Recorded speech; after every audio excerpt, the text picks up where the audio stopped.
shaped the man that he is today. Did he ever strike his clever as a little boy? Or? Oh, no.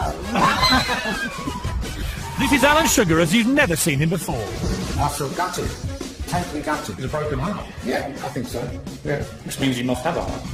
As I find out the truth about the man behind the desk. Have you ever woken up and thought, Alan, I'm wrong? Yeah, doing this, we get it. Miami. Just north of Florida's favourite flesh spot, Miami, and south of ritzy Palm Beach, Boca Raton is a 9-hour flight from London. Jig it out.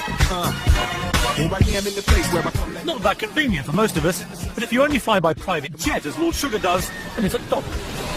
Right, Captain. Let's go find him. This is one of the most affluent neighbourhoods in America. And only multi-millionaires like Lord Sugar can afford to live here. I'm going to Miami. Welcome to Miami. Party in the city where the heat is on.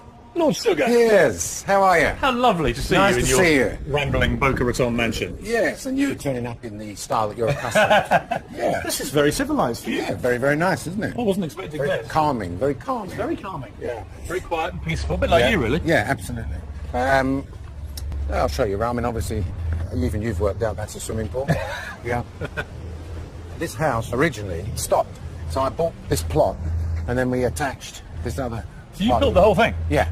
Well, I didn't build it myself. I mean, No. I commissioned builders to do it. Being the nice, easygoing fellow, as you can imagine. you enjoy the work. Yeah. Lord Sugar's villa is set on one of Boca Raton's most prestigious waterside addresses. With 8 bedrooms and his very own jetty, it's valued at an estimated $7.5 million. Who's top dog in Boca Raton? I don't know. You must be near the top. No. No? I don't think. It depends. Are there billionaires here? Yeah. Well, it depends how they value themselves. Are you a billionaire? No. In dollar terms, just about virgin on it. Do you like money? It's not my god. It isn't. I've accumulated it. I've made it. It's not my god. It really isn't my god. If money's not your god, what is? I like a deal. I like a deal. I like to be busy. On the Sunday Times rich list, you appear to be getting poorer. Yeah. I find that hard to believe. I will say this. They should have a different list. A list of, come forward, someone who can write a cheque out now for £100 million. Write the cheque and put it into the bank and get it paid. How many of them do you think could I pass that don't test? think too many of them would. Now, I'm not, I mean, I could. Okay, because that's the way I run my business. What's and the my biggest cheque you could write right now? life. Over 100 million, and it will get paid. Do you realise you're actually wealthier than Sir Paul McCartney, who wrote some of the greatest songs in history? I don't know. Do you think that's fair, that you should have more than him? Well, I think he's done very well considering he's a musician. Well, I'm looking at a body of work of the emailer, Yeah, the Sky Dishes, yeah. and A few computers we made. a few computers Yeah, a few against million, yeah. Yesterday, Hey Jude, and Let It Be. Okay. Which do you think is going to leave the longest legacy on Earth? Without a question of a doubt, the emailer. In 1968, Alan Sugar founded the company that made him the wealthy man he is today. Amstrad stands for Alan Michael Sugar Trading. So quite straightforward, it's all about Alan. The business started out with these amazing double sort of cassette hi-fis with a record player on the top. Twin cassette decks to tape tapes, £289. I had one of those. Trading in mostly hi-fi equipment, the business grew steadily until 1980, when it was floated on the stock market. The deal was to make the 33-year-old Sugar an overnight millionaire. When you made your first million, you actually had a cheque, didn't you, for the It amount? was actually 2 million was the first. 2 million, but that's the moment you became a millionaire physically. Yeah. And what did that feel like? And it felt great. It was a deal in getting all these merchant bankers and accountants and everybody else asking questions and always wondering, is this going to happen? Is this actual flotation going to happen? And there came the final day when the merchant bank at the time of Claremont Benson signed the piece of paper and the prospectus was published. And then they were kind of knackered then. There was no pulling back. That was it. That was the day that I knew I'd made £2 million from nowhere. Be under no illusion. By 1980, I was doing very, very well. And then came the PC revolution. In the 80s, the founder and boss of Amstrad jumped on the home computer bandwagon and became a poster boy for entrepreneurial Britain. Amstrad revolutionised the way that we buy personal computers back in the 80s. He entered that marketplace with vigour.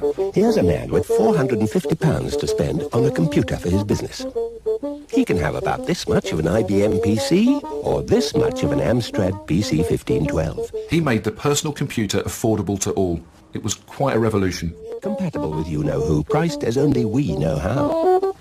What would you say is the secret of your success? I never set out to have a kind of a Cartier, Rolls-Royce type business. The products that I sold were made for the truck driver and their wife. It was very simple, in your face. Pile it high, sell it cheap. So really, it was all sold on price, specification, that's it. Fred over there sells his product for £100, mine's 50, that's the deal. Nice found cleaner. This is like the Trevi found cleaner of Boca Raton. Well, get your bloody money out and throw a coin in there. You lost that. That is money down the drain. Bentley and the Ferrari. What's that? Well, give me a push out, come on. It's got a proper engine, isn't it? Oh yeah, we don't mess about here in the Sugar household, boy. Lord Sugar has a lot of toys. Turn the key, sunshine. Yes! Do you think you're sending the right message to your grandchildren with it?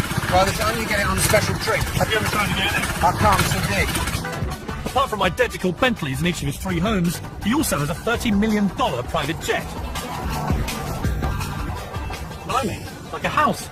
Yeah, house on wings. Over here we've got a bar, satellite phone over here. We control the temperature of the cabin. We've got these screens over there where you can play DVDs on if you want to.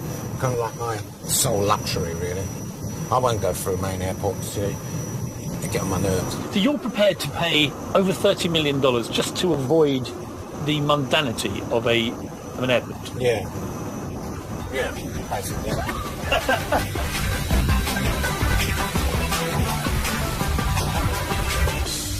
It's clear that Lord Sugar is happy to talk about how he made his money and how he likes to spend it. But coming up, I find out if success has come at a price. I don't think she wanted money. I don't think she wanted extravagant homes or holidays. What she wanted was me. We get a tour of the house. Even I've forgotten myself here. What's this thing here? Piece of took. I flogged that. And I find out what Lady Sugar thought about her husband buying a football club. One day, she heard I'd got involved in Spurs. And she thought that was a bad idea. She didn't think it was a good one. She was right, really. And she was absolutely spot on.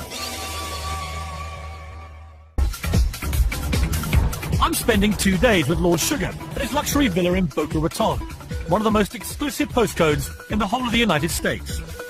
How do you get on with Americans? Generally very, very well. Because they don't know who you are. No, that's the good news.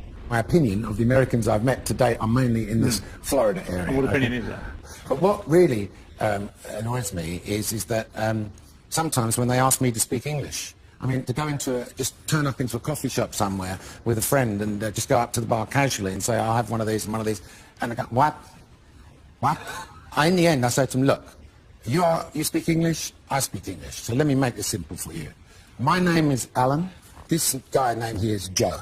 Joe, he wants a flappy, schmappy, crappy, larty, smarty, whatever, and I just want a bleeding cup of coffee with milk. They must think you're the rudest man They alive. don't get it. They think I'm an Australian. They don't get it. Now, I heard a great story about your last residence in Boca Raton. Yeah. Which is that you had lived there very happily with your wife Anne for a while. Yeah. And then one day, when she was out shopping, you sold it without telling her.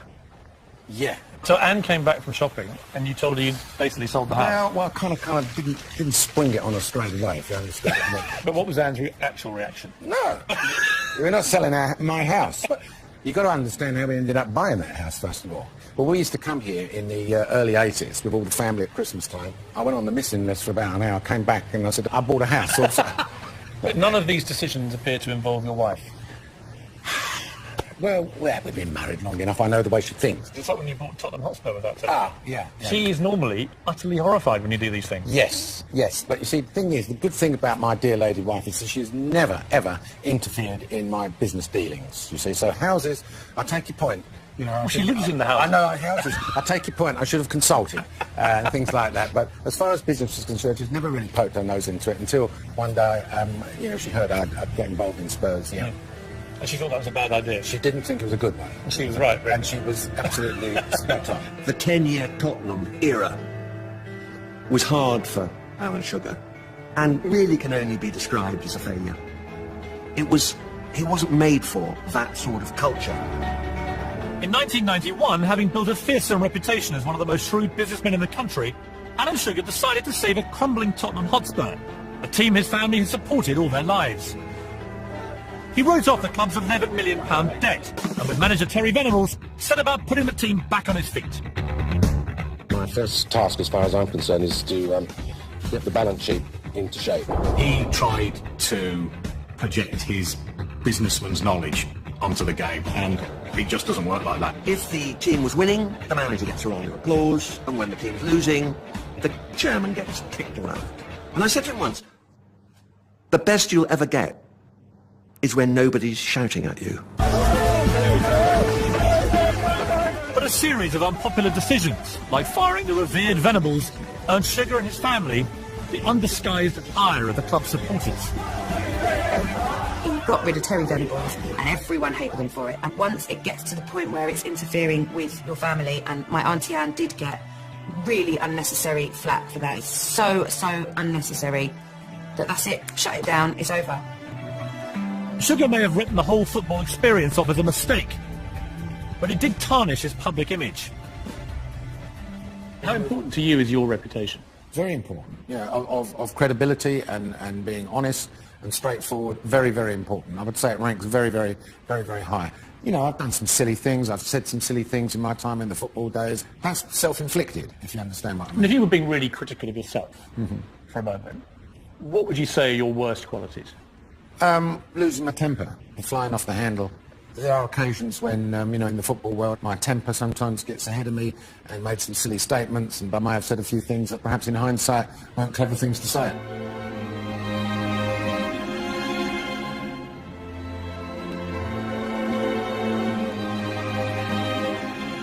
How do you like being famous? If we go back to the football days, and I was out in the street, you would get someone say, "Oi, Sugar, you blah, blah, blah, blah, blah. Get your blah, blah, blah out and spend some money." Something endearing. Yes, like that, yes. But now it's a warmer reaction. Now it's a more warmer reaction. The youngsters who are kind of fascinated with me, and you get very, very polite ones. "Excuse me, Sir Alan, would you mind having a picture taken, this, that, I love your show, blah, blah, blah," and all that stuff. And the other funny side of things is the women between the age of 45 to 50, who, if I'm at a function somewhere, they will come up and their husbands are kind of lurking in the background, gritting their teeth, like this, while the woman is saying something like, "I really love your programme, my daughters, my sons, we sit down and watch it." Do you think you've become a bit of a sex symbol? No, I knew you were going to say that. That's you, I said. Well, a certain type of woman, you're compared to you. Very attractive. Let's face it, I'm 63 years old, and those times have gone. Well, they're never there, really. Your private lifted. Alan Sugar's current lifestyle couldn't be more different than where he came from. The youngest of three, he was born in 1947 in London's East End. Money was in short supply, and providing for the Sugar household was a constant struggle for his parents. Did you feel in any way neglected as a kid? No, not at all. I was a loner because I didn't have a younger brother or a brother or sister a year older than me. I was a 12-year gap, you see, between my twin brothers and sisters. So it was that 12-year gap, which, obviously there was a bit of a mistake, maybe as a result of a euphoric night out post-war, and I'll say it before you do. So I came as a bit of a surprise. Did either of your parents ever tell you that they loved you? No, I can't remember that. No, I can't remember that. No. Have you said it to your kids? Of course I do, all the time. Of course I did, all the time. You do it. It's kind of a day-to-day thing, don't you? Did you miss it? Did it have an effect on you? I didn't notice it. Didn't know no different. You wouldn't know any different, would you? Really? It didn't show their feelings very much. No, cold. Yeah, I think they were cold. And people say that I maybe take after them a little bit. I'm not a very huggy, emotional, kissy person. So they was cold. And I don't know where that comes back from. Maybe it goes back from where they came. I don't know. Or how their parents or how they were treated when they were younger. Alan's father, Nathan Sugar, died in 1987, and in 1994, after a period of declining health, his mother Faye also passed away. I would admit now that as a young man, perhaps, I was selfish. When my dad died, my mum lived on for another 7 or 8 years, and, she was in her flat, in her house, and I reflected with guilt that I didn't have around every you know, every other day, or didn't give her my time. I don't think she wanted money. I don't think she wanted extravagant homes or holidays. What she wanted was me. Yeah, and that I didn't give. I didn't give me. Do you regret that? Yeah, I do regret it. And then often says to me, stop moaning to me. You know, even when she was still alive, I had that guilt while she was still alive. And she was like, don't moan to me about it. Get up and do something about it. You know, it's your mother. Get up and do something about it. What stopped you? Selfishness. And, you know, I will do it tomorrow. But, no, hold on. I've got to go to work. I've got to do this. I've got to do that. I'm tired tonight, blah, blah, blah. And this weekend, selfishness, really, I suppose. Wow, this is a dining room. This is a dining room, yes. It's very perceptive of you. Yes. What are these? These are... What are they? I don't know. They're statues. What do you think they are? Well, they're cute women. Yeah. I think I'd expect to find an Elton John house. I think that, you know, they're very good ornaments. Dog. Yeah. Doesn't look very like you. Yeah. Yeah. It's got the expression. Yeah, it's got a good expression on his miserable, face. grumpy. Yeah, I like him. I saw him in a furniture shop. That's a picture of you and the Queen. Yeah. You've got another one like that in the other room. Have I? I think you told me that when you found out you were being made a peer, you actually shed a tear. Yeah, I did. I did, because I was thinking my mum and dad, you know, and what they would be thinking. Look, if you like, I know that you like to make people cry, so I brought these out because I can actually put some, if you want me to put some tears on here, I can do that for you. It's, you know, I'm very accommodating. Very funny. Would you like me to do that? No. Yeah, so this is my office where, you know, I'm in contact 24/7. There's a third picture of you and the Queen over there. Is there? Oh, maybe I like her, really. She's my monarch. I like to have her near me. There's also a picture of you and Anne. Yes. I mean, how important has Anne been to all this? I mean, you know, I couldn't ask for a better wife than her. Anne and Alan first met each other 46 years ago. After 4 years of courtship, the pair married, had 3 children, and in 2008 celebrated 40 years of wedded bliss. Anne was an absolute cracker in that. Yeah, so I don't know what, I mean... You are batting way above your strength. Well, possibly. I was lucky. And I'm still wondering what it is she saw in me. What do you think it was? I don't know. I don't know what it was. She must have seen that spark of genius there that I have. I mean, is she the only woman you've ever loved? Absolutely. Yeah, absolutely. She did actually dump you once, didn't she? Yeah, I mean, the long and short of it was I wasn't good enough for her father, really. That was basically it. And I don't blame him, really, because I remember him saying to me later in life, he said, you wait till, you know, you have a daughter and you'll understand. Because what was I had a little minivan, a kind of a Del Boy fur jacket. I used to come around to the house and they were deemed to be slightly more prosperous than you were ill-mannered? Ill-mannered, most probably. Spoke a little bit with a Cockney accent and saying my throat hurts. You were a bit of rough, really. Yeah, maybe. And so he kind of, I think he put a bit of pressure on her. So much so that I got a Dear John letter one day. Dear Alan? Well, it's called a Dear generic. This one began Dear Alan? Yes, it did. Yes, it became Dear Alan. And what did it say? It just said, look, you know, I don't want to get too serious, blah, blah, blah, blah, blah, blah. Anyway, it was like, that's it. How long had you been together? 8, 9 months, I don't know, 6 months or so. Yeah. How did you feel? I felt gutted. Totally gutted. A broken heart? Yeah, I think so. Yeah. Which means you must have a heart. Well, look, you know, biologically I obviously have got one, otherwise we wouldn't be standing talking today. Coming up, I find out how Lord Sugar feels about being one of the biggest names on TV. Do you think TV makes you famous? I had these taken off because they were drooping over here. And over dinner, I get to ask Lady Sugar about her husband's public image. No, it's definitely not Bill Allen. It's much softer and kinder.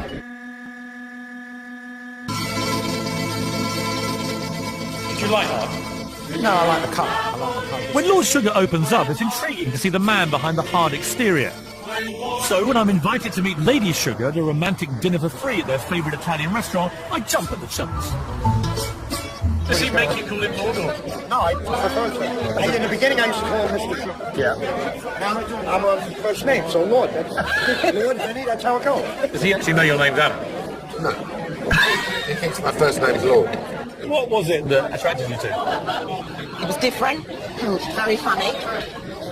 And Killing him. Do you know what you are killing him tonight? What with Vinny and you? He has had a wasted journey coming all the way out here. He wants smut. All I want is the truth. you And if want that's the the truth. truth, I just have to accept it. Though I would say he has got some character failings, I'd argue. He can be very blunt, rude even. He's, whatever he feels, he'll just come out and say, oh, He yeah. can be very rude. Does it ever embarrass you or not? Do you ever think, oh, Alan? Oh, yeah, sometimes, yeah. See, I think he's quite scared of you in reality. I think ever since the Dear Alan letter, he's lived in terror of getting another one. Because whenever I've asked him, like, when you bought that house, Alan, without telling Anne, or when you bought Tottenham Hotspur, or when you sold your house here, when you told Anne the news, how did she take it? And the answer is always, not very well. I wasn't happy. When he goes off and does these things, Yeah. you must be furious, huh? I am at the time, but in the end, it always works out for the best. It's worked out all right. So you've learned to kind of trust his... Yeah, apart from Spurs. Yeah. Was that hard for the family, Spurs? Horrible, terrible. And the abuse that came with him owning the club. Yeah, and all Alan had was aggravation. We saw him in terrible mess over it all. And it was all for nothing. It was horrible. Why do you think your marriage has survived so long and so well? But we grew up together. I mean, you know, we prospered together, right? I mean, she was there, you know, and so, you know, she go on, tell him.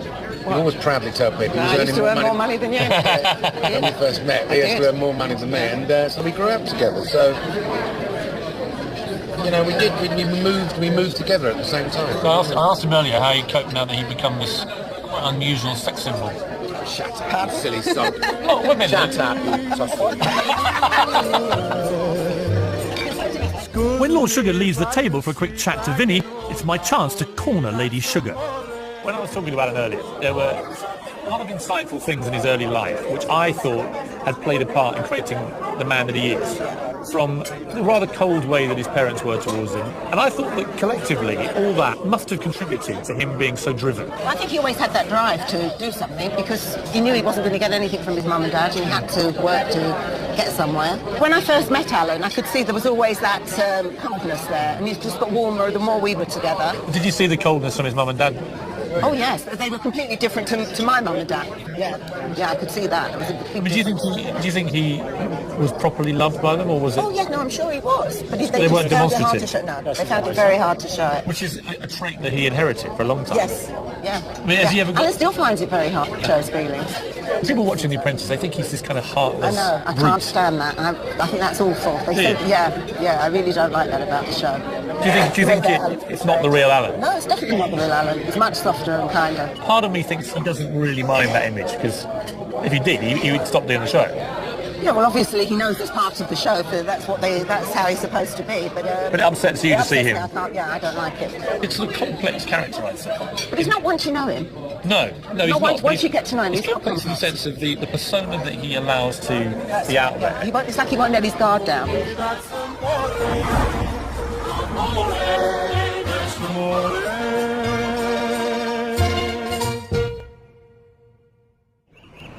Early next morning found me back at the mansion for a tour of the estate. But first Lord Sugar wanted to give me a damn good thrashing. Ah, excellent. You bet. Yes. Right, come on then, Lord Sugar. How you doing? You ready for Mount Morgan? I don't know how to play this game properly. That is already apparent. Oh, come on. Oh, was that an air shot? I do hope you caught that. Did you get that, boys? You thought you were going to whoop my ass, didn't you? Just keep missing the balls. They won't show that. They will. Well, they won't show any of your winners. Okay. Ooh, oh, that's good. I'll tell you how good I am, didn't I? Watch it. So you just try and hit me? Yeah. Oh, keep your eye on the ball, kids. Keep your eye on the ball. Watch this, Grandad. You had a mug, yeah, didn't you? And you still can't do it. Unlucky.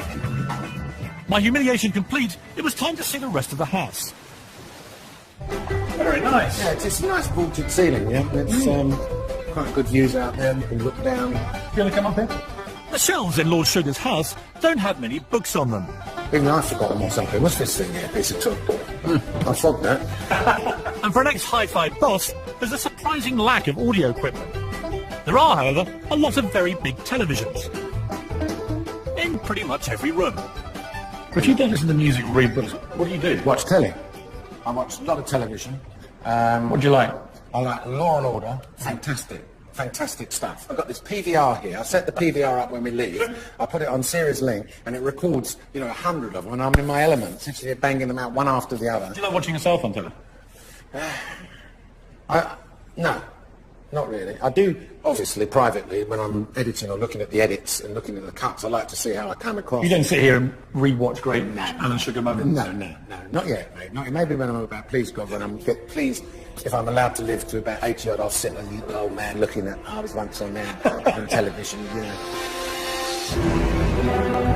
In 2004, TV began hunting for the British Donald Trump to front the UK version of the business reality show, The Apprentice.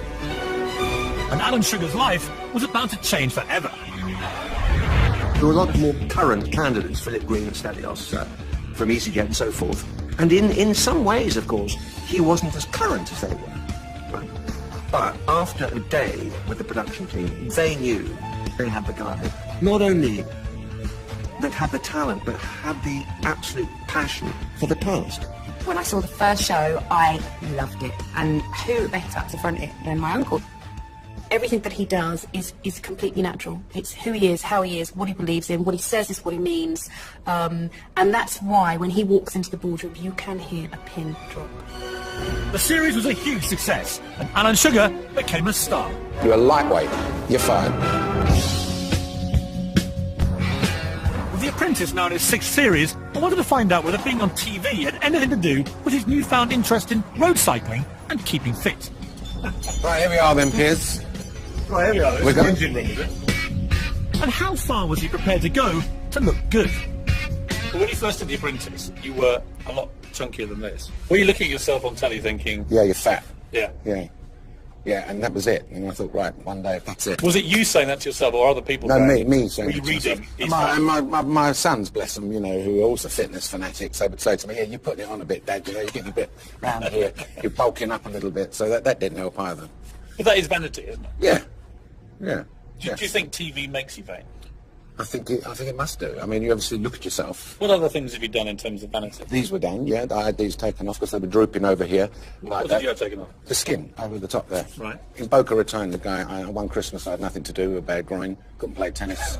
It was Boxing Day, there was no one to annoy back in England. And I phoned the office of this surgeon, and the woman answered the phone, hello doctor, this done surgery again, hello. Said, I can't book you in for 6 months as he's so sought after. I said, no, I want it done next week. And they said, I can't do that. I said, well, look, just write this down, Sir Alan Sugar, have you got a computer, young lady? She said, yes. Said, put it into Google, right, and see if you can fit me in a little bit earlier. So I pulled a marker there. I feel ashamed. What happened, Jim? She rang back 2 minutes later saying, You were booked in. Dr. Fiedel will see you tomorrow, sir. But you see, some people will be looking at this shocked that you, Lord Sugar, has had plastic surgery to improve his looks. Well, I'm not ashamed to say it. I mean, that's all I have done. I won't do anything else. See, the beauty is here, Piers, is that you're talking as a young, virile man. Yeah. And in about 5 years' time, you will be going through the whole lot. You will have the whole lot done. Because when it comes to vanity, it's all about the pot calling the kettle black. To wrap up my time with Lord Sugar in Florida, I was to join him on a farewell bike ride on a ridiculously expensive bike. Look at this bike I've laid on for you.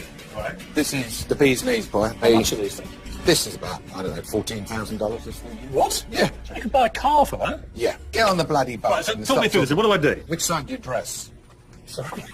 Which side do your cobblers lay, in other words? So what you're going to do is you're going to kick your heels back here.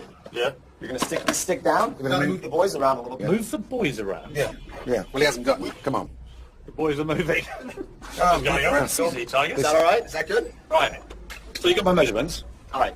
Decided you hop on aboard? This is Then heaven you're gonna watching go this. into a more... Come on, get on, shut up. No, it looks a bit much. Look at that. It's knackered already. Practicing. Is that your Lance Armstrong pose? Well, it's the moment when Lord Sugar goes...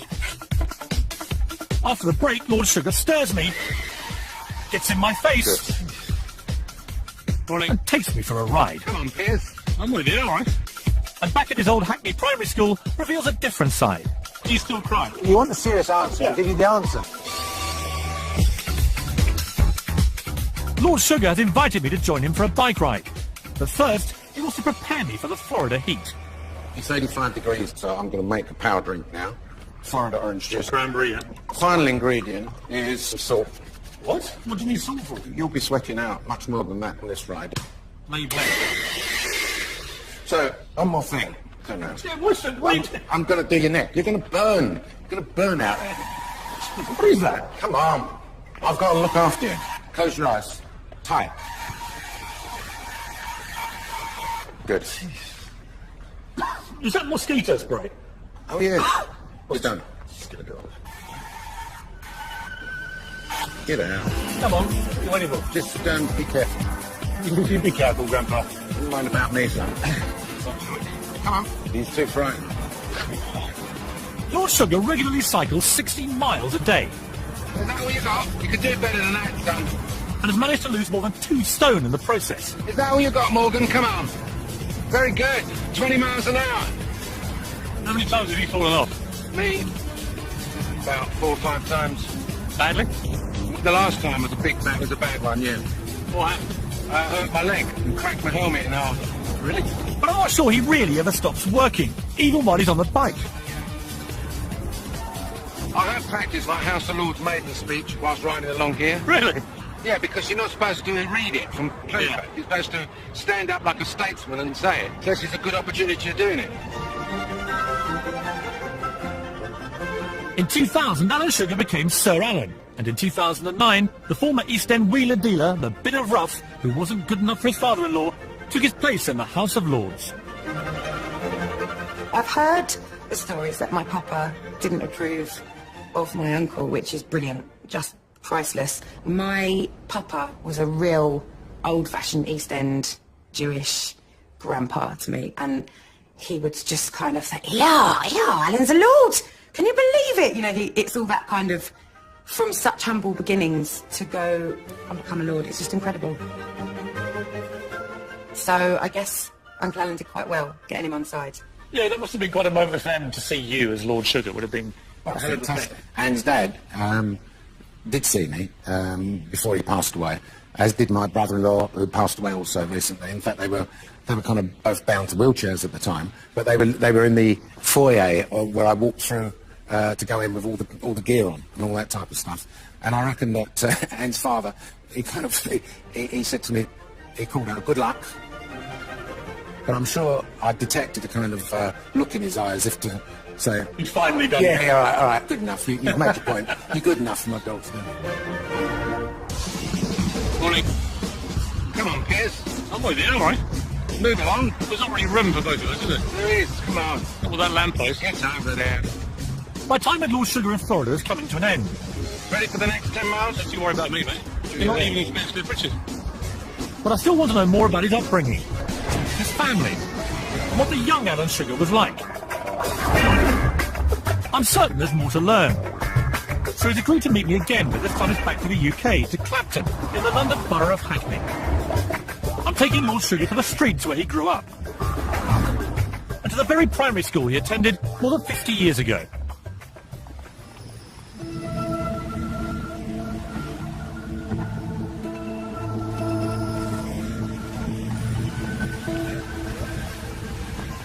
Here we are. Look at this. First thoughts? Same. This playground is exactly the same. And this was the last playground that I can recall. See that gate over there? Yeah. My mum dropped me off as a kid, I suppose, the first time in school.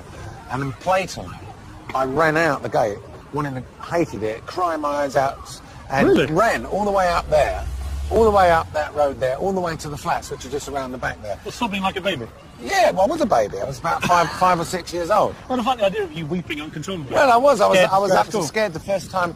I'd never been to school before, so my mum had dropped me off, left me here, and I hadn't grown up with many little kids, You still crying up? Yeah, when I read articles in the Daily Mail, they were the last thing to make me Give me a cry. serious answer. Do you still cry? No, I don't. No. Never? No. Well, you want the serious answer, I'll give you the answer. Give me the The answer. last time I cried was because of the Daily Mail.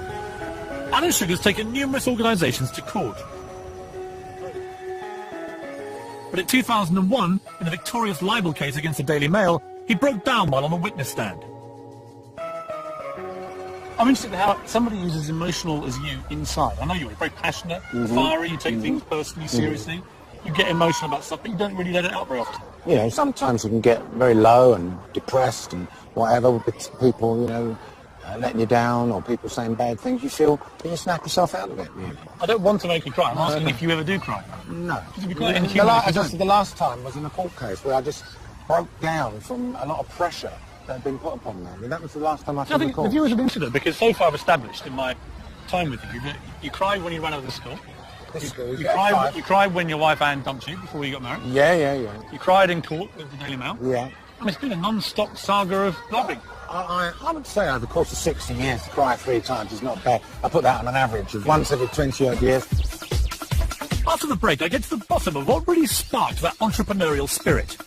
Anything to do with making money legally was of great interest. Did you ever stray on that line of legality? We revisit his childhood home. It was so cold in this room that if you had a glass of water by the side of your bed, the water would be frozen. And I find out just what kind of teenager he really was. Surprisingly, very quiet, wallflower type person, you know. You were? Yeah.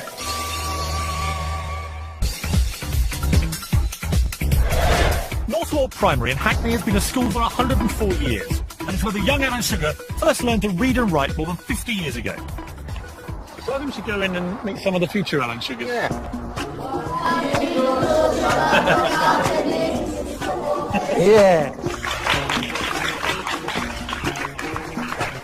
Here's another question. Yeah. Were you happy at Northwood? Very happy at this school. We're a great school. Lord Sugar, what advice would you give to help us succeed in life? The best advice I can give you is that while you're here, is to learn every single thing that the teachers are talking to you about, because all this stuff you're getting here now from the teachers is free. Who watches The Apprentice here? Do you think he's quite scary? No? What do you think of him on TV? He's a role model. Why is he a role model? He acts like them big people. Yeah? Like the boss? Yeah. Yeah? You think the things he says on the show are good things? Yeah, because before he says that you're gonna be out, he tells them you're good and stuff.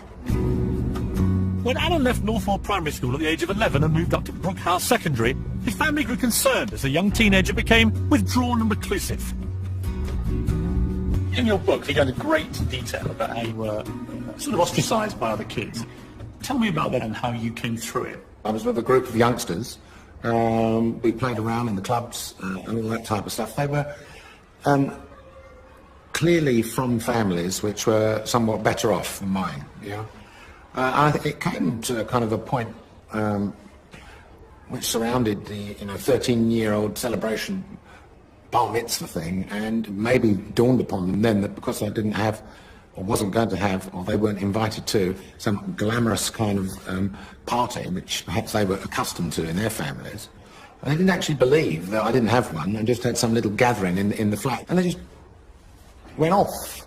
Left, said, you're not my friend anymore, for that bizarre reason. I didn't do anything.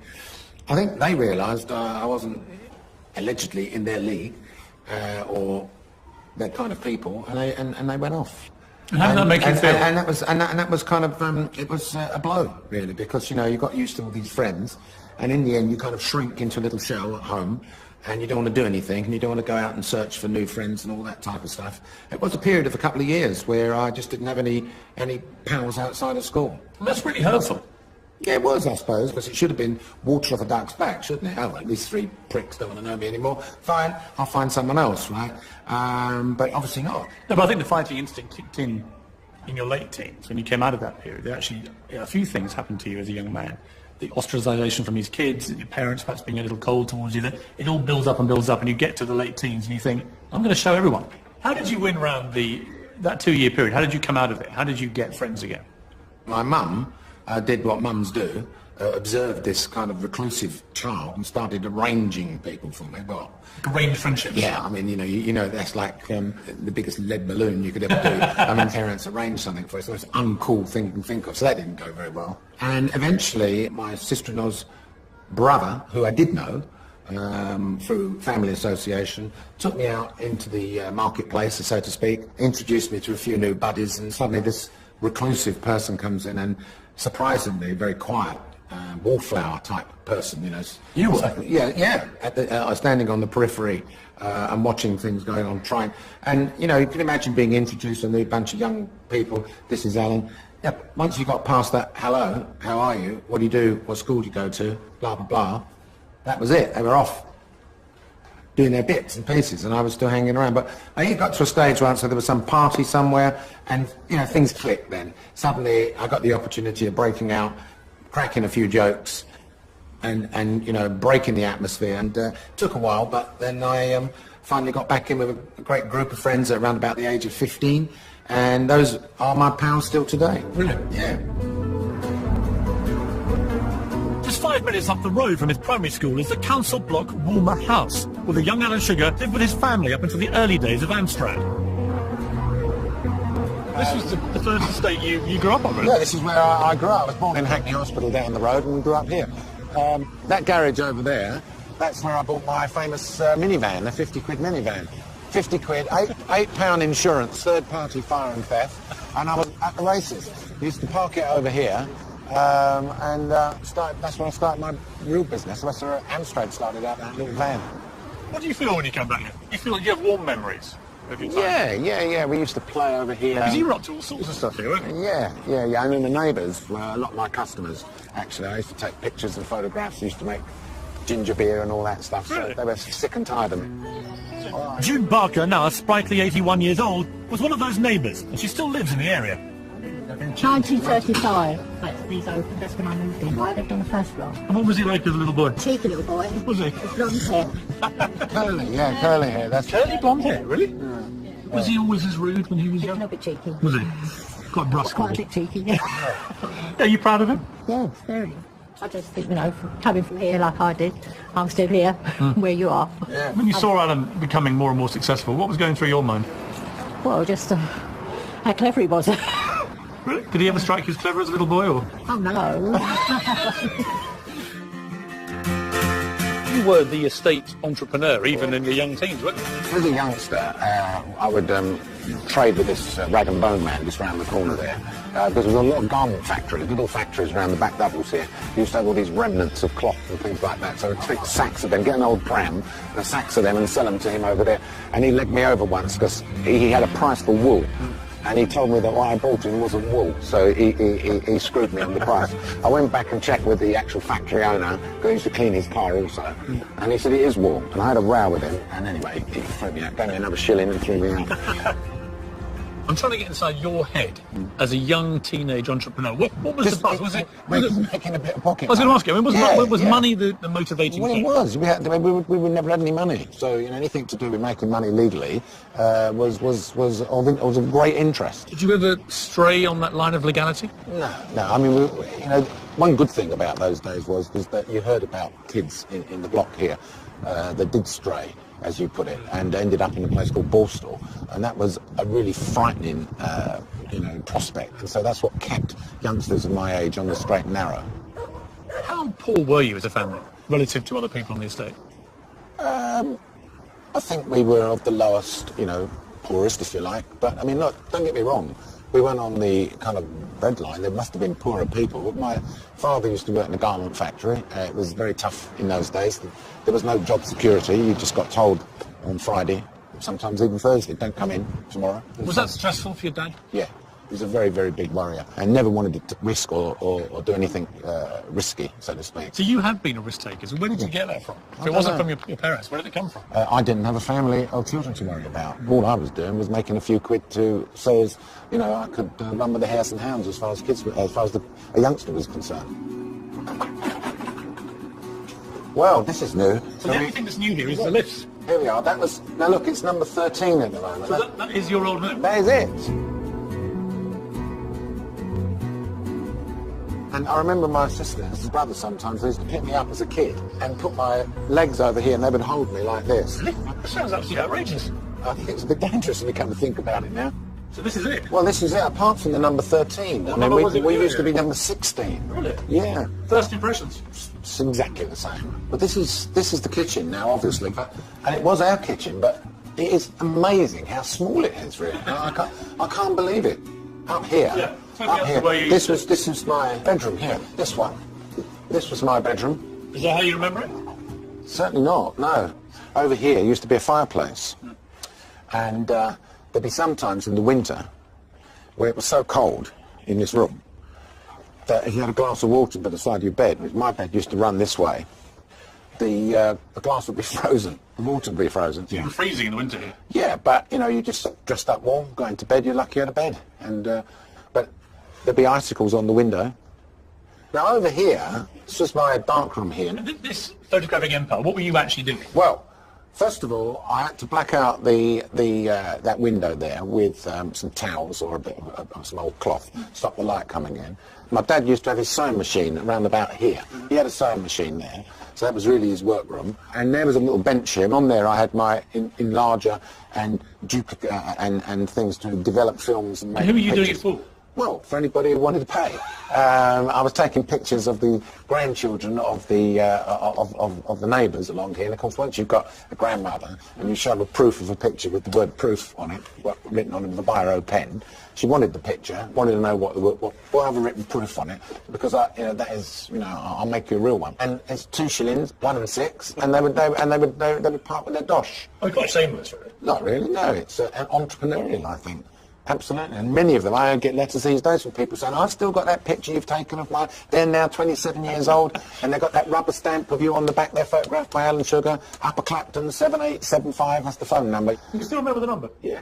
So you're very early teens, and you're running a photographic empire. Yeah. You've got your wood empire. No, that was younger then. Let's get it in the right pecking order.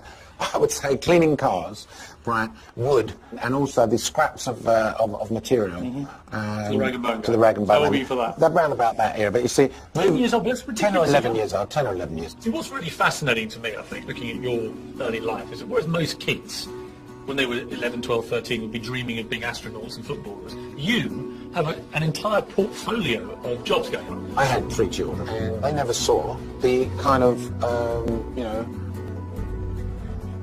poverty, I suppose, let's use that word, that actually forced me to recognise that my mum and dad, bless them, could not give me all of the iPods and the Nike shoes and of those day and ages that I wanted. You wanted this stuff, and the only way to get it was to be entrepreneurial. Yeah, I mean, if I wanted a bike, there was no point asking mum and dad for a bike. It was not because they didn't want to give me a bike, it was they couldn't afford to, so I built one. Or I bought bits and pieces to build them and all that stuff, When you look back on how you've behaved, professionally and personally, in your life, are there things you feel guilty about? Things you would do differently? Professionally, no. I think I've been very professional. I don't think I've done anything which one could be considered to be dirty dealing or tricky or slimy or anything like that. I think going back to my very, very first factory that I owned, there was an incident there once where someone started on what was then a 16-year-old black kid who was on the production line. He was fantastic. He had so much enthusiasm, this kid. So much enthusiasm to want to learn about electronics. And there was this horrible, nasty, racist manager that I had at the time there that screamed at him to such an extent that he fired him there and then on the spot. Now, what I feel guilty about that era is that money at the time, which was my motivation, should have taken second place, and I should have got hold of that manager and kicked his ass straight out the building.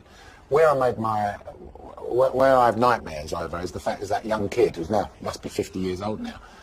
But at the time, the motivation was that this particular manager was an engineer, technologist, and the whole of the factory ran around him. So you put the business before principle, and you wish you had... There were 20 people working in the factory, including my father and all that stuff, and this bloke was the kind of catalyst. He was the heart of what we produced. He made and produced. He was the engineer that tested things. Without him, I had nothing. We would have had to stop everything. But if you're being brutally honest, what you're saying is you put money and business before the terrible racism to the young... Yeah, on that particular... That's one of the things that sticks in my mind. I got my revenge in the end, in the sense that, trust me, this fella was out when it suited me. What would you say to that young black boy who's obviously now 50? What would you say to him? Sorry. I would love to, get hold of him now and said sorry, but I fear that he went off and must have thought this was just another typical white racist attack on an up-and-growing community in Dalston, it was at the time. Which it was. Yeah. I mean, that is what happened, wasn't it? Yeah. I've never, ever, since that day, allowed any form of that to happen anywhere in any of my companies.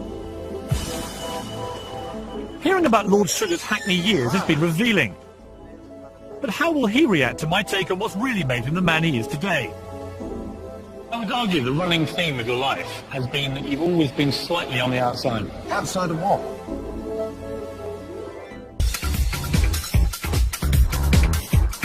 I'm coming to the end of my time with Lord Sugar. And the more I hear about his experiences, the closer I am to understanding his rather complex character. Look, this starts to bring back memories. Ah, and here's the assembly hall. I mean, all the classes would line up here in a row. Your class here, that class here, and that class there, blah, blah, blah. Did they have this when you were here? What's that? In PSHE, I can give a compliment. Spoke about the importance of giving compliments and being positive to one another. No. You don't seem to have inherited that trait. No. Of course, it is my hallmark now. Do you feel quite proud yourself of the fact that you've come from relatively humble beginnings and that you've done two things? You've built this incredible empire, but you've also, I think, retained all the values you had as a young man. Yeah, I think that's good. I think that's good. I'm pleased with myself as far as that's concerned, that I have managed to, I think, keep my feet on the ground, really, not forgetting where I came from. Would you see yourself as still a working class lad? Yeah, I do. And I don't like the fast buck merchants in the city, which, interestingly enough, there's a view that we never had here. That's interesting. Yeah. That is the city there, there's the Gherkin. And there's a kind of an era that grew up in the past 30, 40 years. I don't like that lot too much. So it's interesting to me. I don't rate them too much. That lot have made enough money out of me. I don't have to worry about them. And they like me when it suited them, and they disliked me when they didn't. And that's, a harsh reality of life. But I would argue the running theme of your life has been that you've always been slightly on the outside. And that may have been one of the great driving forces behind your success. Outside of what? I mean, I think you have to define what the outside is. Outside of convention. When you went to your next school, you had a couple of years of being a bit of a loner there. You were ostracised by some of the kids. You've always been sort of outside of the city, despite being a top businessman. Even in football, you were never quite one of them. You were always slightly on the outside. There's a kind of running theme of the guy on the outside, and that may be what's been one of your great motivations. Yeah, I had lots of run-ins with the media as far as the football world is concerned, and never conformed to what they expected of someone should be in football, and therefore was labelled afterwards as someone being on the outside. Similarly, with this mob over there, if that's the type of place you think I'm an outsider in, I don't mind being an outsider, to be honest with you. How would you like to be remembered? I've often said to my children, listen, when you put my gravestone up, whatever you write on it, there's a little headline you should put on there, he had to do it himself. It's quite interesting. I mean, you did start business working for other people for a very short period of time, and very quickly seemed to realise you had to be the boss. The day that I started working for myself was a great moment in my life. Never. Wild horses, wouldn't get me back to working for someone again. Never in a million years. Never. That independence, that feeling of, self-preservation is fantastic. So hence, he had to do it himself in Roman script or whatever you want to call it. And they spell it right. But you feel like now in your life you need something new to keep you. Yeah, I think it's a very good analogy, considering one time chairman of a large public company, then of a football club, then the apprentice, then government advisor. What's next? What's going to come along next? So I'm just kind of hopeful that some opportunity comes my way, because I'm not the type to sit around smelling the roses, so to speak. Perhaps a course of psychology, psychiatry. I could do a bit of, how about AmPsych? That'd be a good company, wouldn't it? I could do discount. I could do your 30 seconds analogy for 39 I think the whole idea of having therapy